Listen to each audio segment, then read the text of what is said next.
Dear students, आज हम देख रहे हैं pair of linear equations class 10th chapter 3।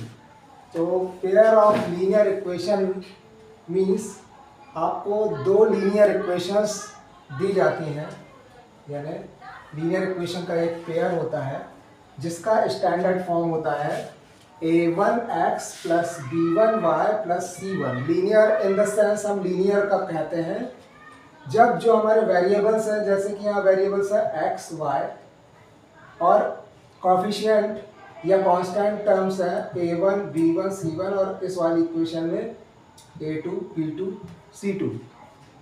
तो जब वेरिएबल की पावर 1 होती है तो इक्वेशन लीनियर कहलाते हैं, इसलिए ये इक्वेशन दोनों इक्वेशन लीनियर है और ये पेयर में है, इसलिए ये पेयर ऑफ लीनियर इक्वेशन है।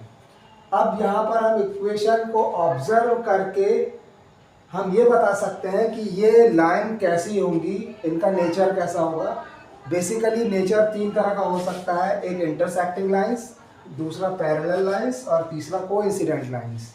यानी जो लाइंस है वो या तो एक दूसरे को इंटरसेक्ट करेगी, या तो लाइंस एक दूसरे को इंटरसेक्ट करेंगी, या दो लाइंस इंटरसेक्ट नहीं करेंगी, मींस दो लाइंस एक दूसरे के पैरेलल होंगी, और थर्ड कंडीशन में जो लाइंस है वो कोइंसिडेंट होंगी, यानी एक दूसरे पर ओवरलैप्ड होंगी। तो इस तरह से अगर ये दो इक्वेशन इंटरसेक्टिंग लाइंस को रिप्रेजेंट करता है तो इनका एक यूनिक सॉल्यूशन मिलेगा हमें, और उसके लिए कंडीशन होगी a1/a2 is not equals to b1/b2।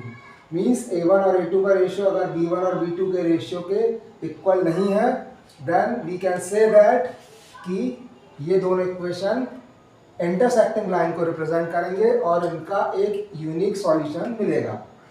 Case second में आते हैं तो ये रेशियो इक्वल है, यानी a1/a2 equals to b1/b2 but c1/c2 not equal है। तो उस कंडीशन में ये दोनों पैरेलल लाइंस को रिप्रेजेंट करेंगे, और पैरेलल लाइंस का मतलब क्या हुआ, नो सॉल्यूशन, क्योंकि दो लाइंस जब एक दूसरे को इंटरसेक्ट ही नहीं करेंगी, यानी there is no common point, means there is no solution. Third case में ये तीनों कोएफिशिएंट्स का रेशियो इक्वल हो जाता है, और तीनों कोएफिशिएंट का रेशियो जब इक्वल होता है तो इसका मतलब होता है कि जो लाइन है वो एक लाइन दूसरी लाइन पर ओवरलैप हो गई, यानी there are infinitely many solutions. कहने का मतलब कि सारे के सारे पॉइंट्स कॉमन हो गए दोनों लाइंस में, that is they have infinitely many solution.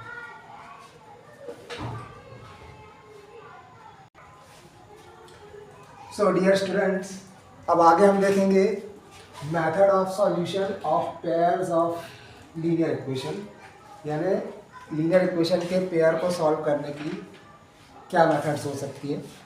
तो यहाँ पर वैसे तो हमारे सिलेबस में 4 मेथड है, वो तो और भी सकती है, जिसमें फर्स्ट है ग्राफिकल मेथड। ग्राफिकल मेथड में हम क्या करते हैं, जो दो इक्वेशंस आपको दी जाती हैं, जैसा कि अभी मैंने स्टैंडर्ड फॉर्म में आपको बताया, a1x plus b1y plus c1 equals to 0 और a2x plus b2y plus c2 equals to 0। इसको हम इक्वेशन 1 कह देते हैं, इसको इक्वेशन 2। तो इस इक्वेशन 1 को हम सबसे पहले ग्राफ में प्लॉट करते हैं, फिर इक्वेशन 2 को भी उसी सेम ग्राफ में प्लॉट करते हैं। फिर हम देखते हैं कि जो ये लाइंस हैं वो इंटरसेक्टिंग है या फिर पैरेलल है या फिर कोइंसिडेंट है, और उसके अकॉर्डिंग हम इसका सॉल्यूशन दे सकते हैं। अगर इंटरसेक्टिंग लाइन मिल रही है, जो कॉमन पॉइंट है वो इसका सॉल्यूशन होगा, और अगर पैरेलल लाइन है तो नो सॉल्यूशन होगा। और थर्ड केस में अगर लाइन ओवरलैप कर रही है तो इनफाइनाइटली मैनी सॉल्यूशन होंगे। वो जो इससे पहले हमने चार्ट देखा था, जो 3 केस देखे थे, वही केस इस मेथड में भी फॉलो होते हैं। सेकंड मेथड होती है सब्स्टिट्यूशन मेथड।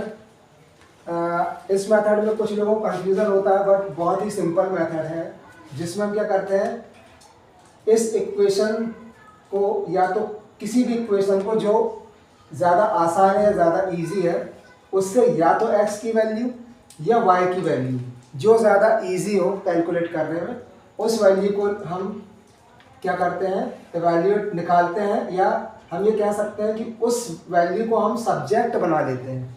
जैसे मान लीजिए यहाँ पर हम y को सब्जेक्ट बनाते हैं, तो y को हम x और बाकी टर्म के टर्म में रिप्रेजेंट कर देते हैं। फिर जो y की हमें वैल्यू मिली, उस वैल्यू को हम सेकंड इक्वेशन में पुट कर देते हैं। तो इस तरह से y एलिमिनेट हो जाता है और हमें यहाँ पर x की वैल्यू मिल जाती है। फिर जो x की वैल्यू मिलती है उसको हम फर्स्ट इक्वेशन में, या फिर इससे हमें जो इक्वेशन मिली है उसको हम थर्ड इक्वेशन कह देते हैं, उस थर्ड इक्वेशन में रख करके x की वैल्यू भी कैलकुलेट कर सकते हैं।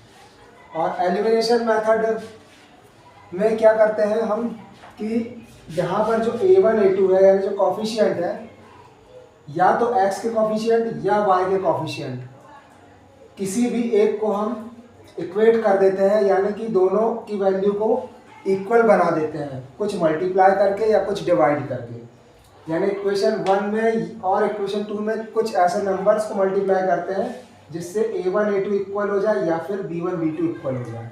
फिर अगर दोनों पॉजिटिव हैं तो फर्स्ट इक्वेशन में से सेकंड को घटा देते हैं, और अगर एक साइन बीच का कहीं नेगेटिव आ रहा है तो दोनों को ऐड कर देते हैं, यानी इक्वेशन 1 और 2 को ऐड कर देते हैं।